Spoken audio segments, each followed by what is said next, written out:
Followers. Ang ganda po ngayon ng palaya, no? Green na green. At halos nagpapakita na yung bahaging itong bunga ng palay. Malapit na ho. Malapit na maglabasan ang mga bunga ng palay.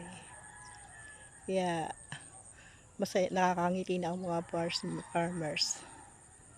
Maliwanag na magandang ani dahil walang sama ng panahon. Walang bagyo. Ayan po. Yun lang, medyo bumababa na daw ang price ng bigas ng palay ngayon.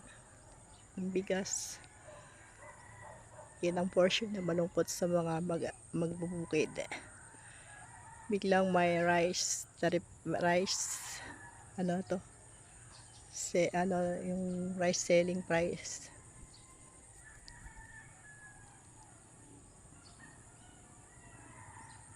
Ang ganda po.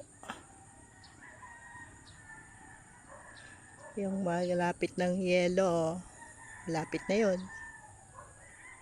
Itong dark, medyo malayo-layo pa. Pero may bunga na ho.